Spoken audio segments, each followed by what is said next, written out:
That's food, you know? Like if you gotta do this, if you gotta Elmer Fudd sneak up on it, I don't know if I want that. I'm cool on that, man. I'm good, but yeah, I've been vegan for a while. There's a lot of perks too, man. There's a lot of perks being vegan, like Tommy was saying, you know. Tastes better, you know. Tastes good. It is wild though, in the vegan dating game, you know, it's wild because usually when you meet women, they're like, yo, when's your birthday, you know? But when you date a vegan, they want to know the time. Yo, what time were you born? Okay, now I gotta call my mama, man. Mom, what time was I born? Get away from that bitch, right now. Get away from that bitch right now. Mom, I just need to know what time I'm born. No, get away from her. What was the time? You tell her the time, she's like, yeah, I can tell you act like that because your Pluto is facing Mars. I'm like, what are you talking about? She's like, yeah, all your houses are in a different direction. You're at war right now with yourself. I live in an apartment in Santa Monica. My house is fairly great. You know, the vegan girls, they be some spiritual baddies, man. I love dating vegan girls because, you know, they be on the spiritual tip. Like, anytime you go to the house of a vegan girl, she playing that 432 hertz. Any girl playing binaural beats, she got your ass. Anytime you go, that's a love frequency. You can't beat that. You can't beat 432 hertz. You can't do that. It happens to me all the time. One of the things that's tough, that I find tough about veganism though, is we got the worst restaurant hours. Some of the best food, but they got horrible hours. They're like, yeah, we're only open Tuesdays. And they don't start on Monday. They're like, yeah, we open Tuesdays between 1:15 and 8:43. Wednesdays between 9:18 and 5:55. Thursdays we're closed.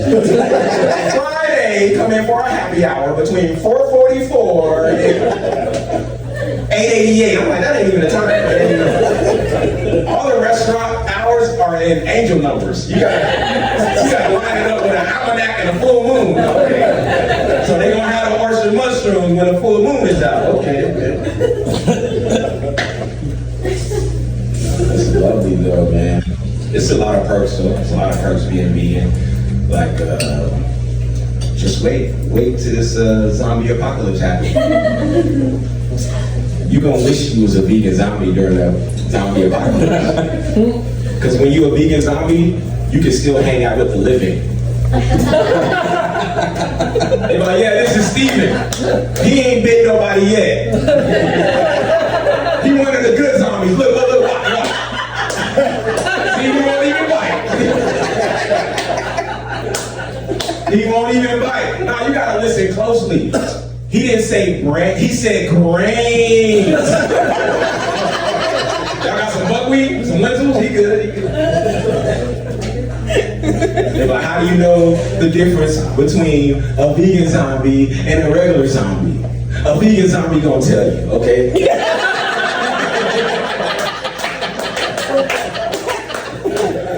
Vegan zombie gonna be like, man, look at you, Fred. Looking all lifeless. You've been eating all those processed people. See, that's the problem. Eating all them factory farm people. So you need to get on some jackfruit brain like me, okay? I got some tofu foot in the house if you want.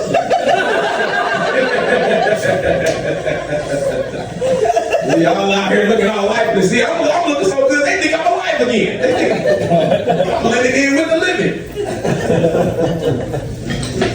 I love it. I actually, speaking back on the dating stuff, I actually had this woman, she vegan catfished me. Yeah, she vegan catfished me. I was living in New York, and she was like, yeah, I'm vegan, and we were dating for like 8 months, and we moved in together. Everything was going good, you know? And I realized anytime she got drunk, she had a Uber Eats order from Buffalo Wild Wings. What the hell? They ain't even got no vegan items at Buffalo Wild Wings like that. What are you doing? She reverted. She had a factory reset or something. She had so what happened? She vegan catfished me for real. And then I thought that was like a plus, because I was like, man, I fucking make a girl act like she vegan, the dick must be good, you know? Okay, you gonna cosplay vegan for me, okay? Okay, come to me, you know what I'm talking about, you know what he know, he's like, yeah, she been vegan all month with me.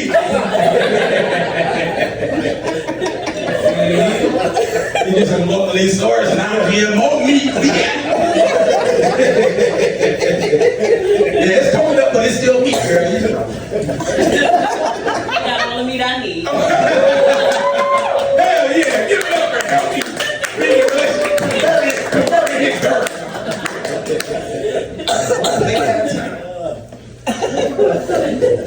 This is great. This is great. This is something else on my mind. It's not necessarily about veganism, but I know I gotta make it in comedy because the job field and the workplace right now is horrible. You know, like even right now, I got a pizza in the car. I'm supposed to be dropping off the pizza. I'm not even supposed to be here right now. Live out my dreams right now. Hey, that pizza can wait, nigga. Y'all ain't had no cold breadsticks before. You know? The job market is, well, I gotta make this work, man. You know, this is I got a couple of red flags when you know you have a bad job. Red flag number one. You know you got a bad job when you get hired in an interview. You be all up in the interview and they be like, so you think you can stay? Right now? These are my interview clothes. These are not my dishwashing clothes. I do not want to stay right now.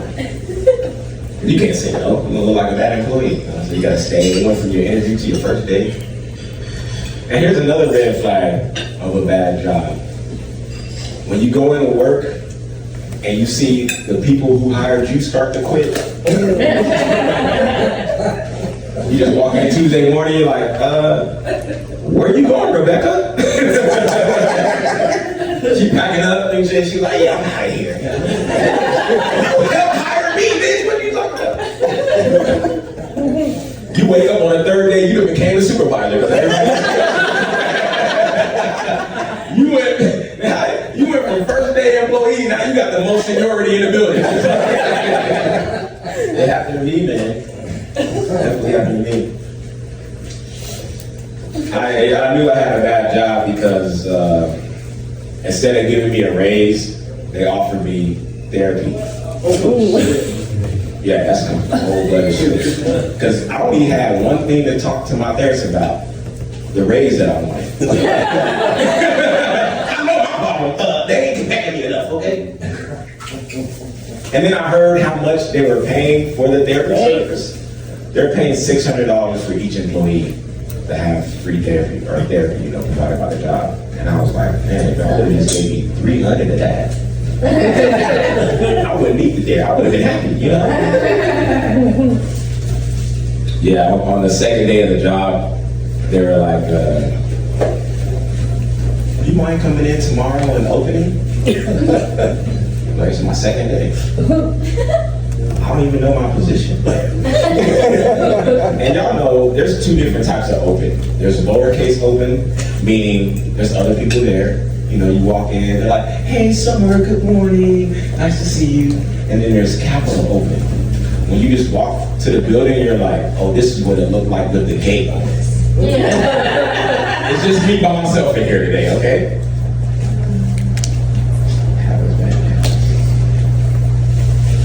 But dating is not that tough. I don't like when people say dating is tough. Because imagine how tough dating was before language. You have to have a hell of a brain. Your grunt have to be on point to get ready. You have to have a hell of a grunt before language, you know that? I actually think that's where language came from. Somebody just grunted into some words. They're like, bitch, wanna go on a date or not? I got a whole pterodactyl back here.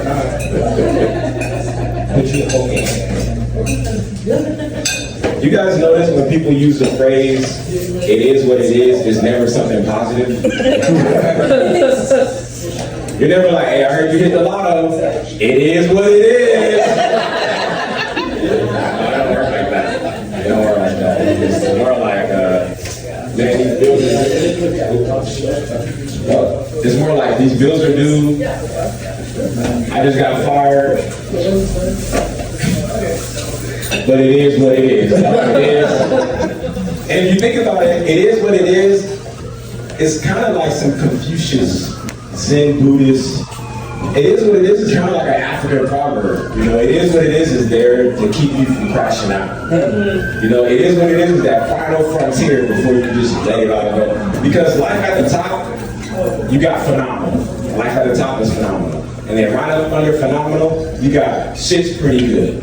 Right up under shit's pretty good, you got shit's pretty cool. Right up under shit's pretty cool, you got shit. Right up under shit, you got it is what it is. And you try to stay between all shit, it is what it is. Because right up under it is what it is fuck it. You don't want to hang out, and you can put your pinky toe in, but don't hang out and fuck it for too long. If you hang out and fuck it for too long, you're going to find out some stuff you don't want. That's why you don't want to do that.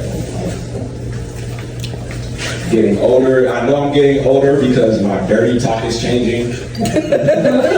When you're young, your dirty talk is all over the place. Tommy was talking about that earlier. You know, when you're young, your dirty talk is like, yeah, go get the pineapple out, get some ice cubes. You're silly, you know, keep your pinky toe right there. You're just wild, you know. But when you get older, your dirty talk is more like, tell me you can pick me up from LAX. Tell me you can co-sign on this apartment. Even if you can't, just tell me you can. It can make me feel so special. Your dirty talk is changing. Sometimes life is funny, man. Life is funny. Sometimes you can find yourself at ends with somebody. Like you can be arguing or, you know, you feeling like you're just hitting up against a wall, like conversation or something like that, just not working out.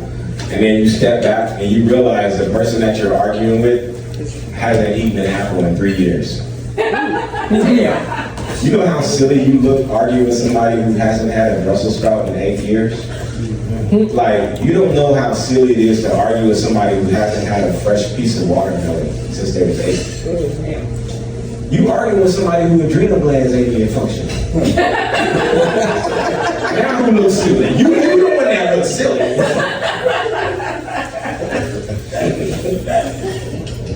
I don't know how that has to do with veganism, but I understand.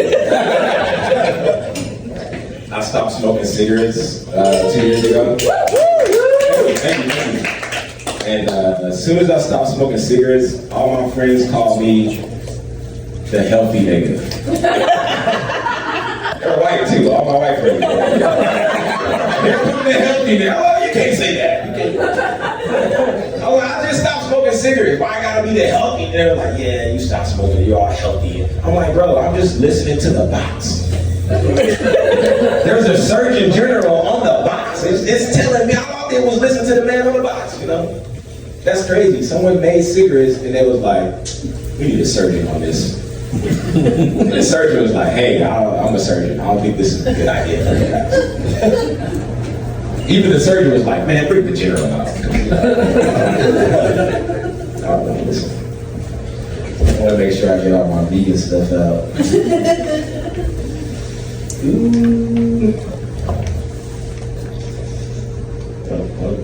Oh man, I've been vegan so long. I remember when smoothies were $7. And even when they were $7, I was like, all right now, y'all better keep them right here now. $15, $20 for a smoothie, man. Glory days. I like to do mushrooms from time to time, and sometimes your munchies on mushrooms are different than when you smoke weed. And I had the munchies so bad, I found myself in 7-Eleven at like 4 in the morning, getting upset at food items, like if I'm finding out they're not vegan for the first time. Oh, y'all just gonna put dairy all up in the ice cream, huh? Y'all gonna... What? Y'all put cheese in this? Oh my, I can't eat nothing in here. Chef Boyardee, you supposed to be my boy. I was so high on mushrooms, I was in my house strumming a guitar, ass naked. I can't even play the guitar. I'm in the guitar trying to figure out how many babas go in a bad to the bone. I'm just in the house, no, I need some more babas. Like, bad. Mushrooms out, man. My munchies were so wild. Like, I was so high on mushrooms that I find myself heating up pizza crust.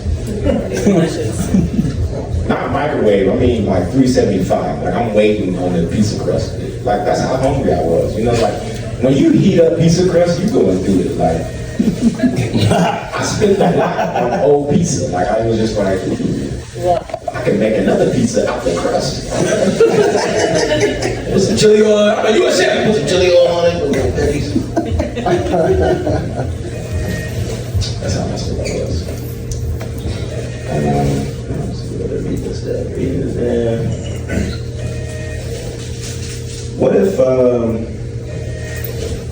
What if aliens do come down? They increase our well-being, our life. Technology, there's peace on earth, everything is phenomenal, but they eat people. Which people are we okay with them eating? Oh yeah, that's B-Block. He's the earth is peaceful now, but he do eat a couple of MAGA people every week. He will eat a couple of meat eaters, How many people will go vegan if aliens were eating vegan? All the meat eaters be like, man, I don't even like meat no more. To be honest, I think we eat meat because we know there's none in heaven. I think that's why we eat it now. We're like, shit, we gotta get it while we can. Ain't gonna be no food in heaven. Actually, I think we started eating meat when the fire came along. The first person to come up with fire, that was the first barbecue. Somebody put a pig in the fire. That was the first carne asada. Somebody was like, let's throw a hog in the fire and see what happens.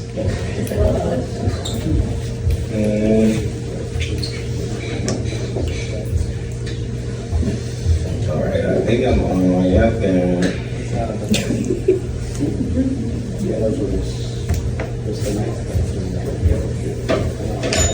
Okay, see how I'm gonna manage this.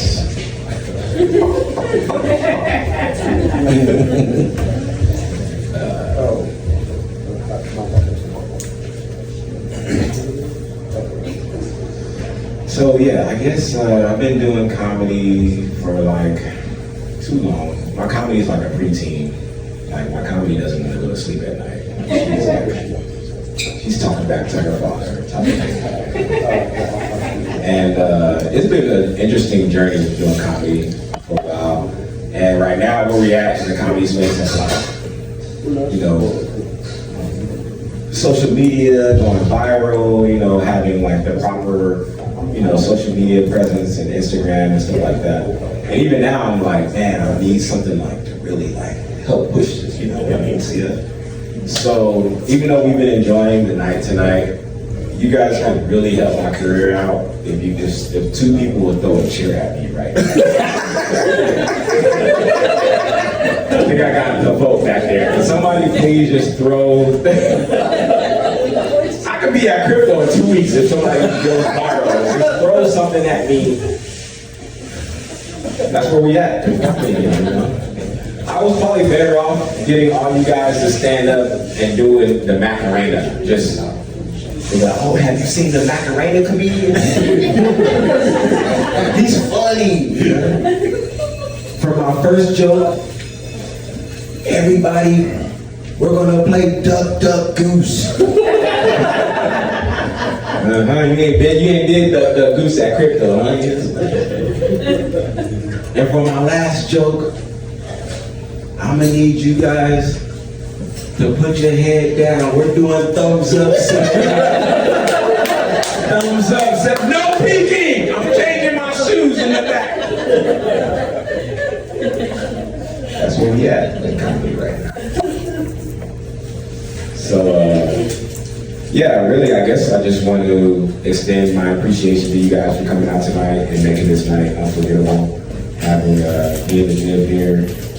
Oh, I got Tiana. Come here, Tiana. Come here. Oh, Tiana, come here. Woo!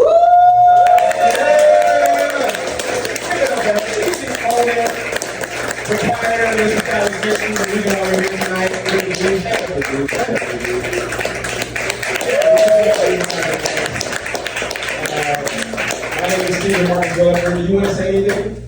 Oh my gosh, I'm not prepared. Sorry. Yeah, so, it was something that we didn't really plan for it, right? It just got It was a whole week to get this whole set up. and then it's just, I can see it's like a massive success. Thank you guys for doing that.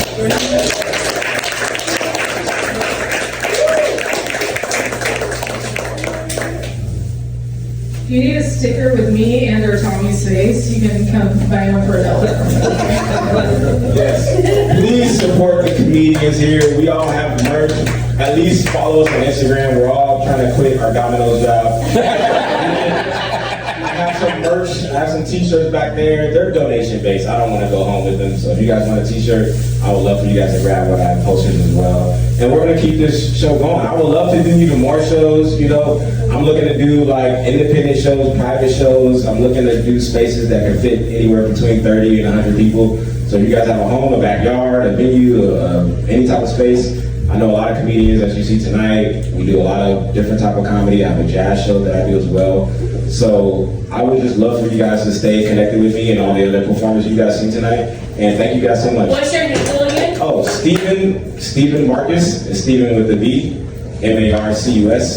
And it should pop up. It's Stephen Marcus Show. But thank you guys so much. And let's bingo, take photos, tap the restaurant, tag everybody. Thank you.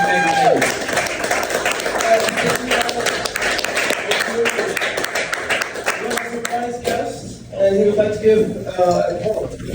Okay.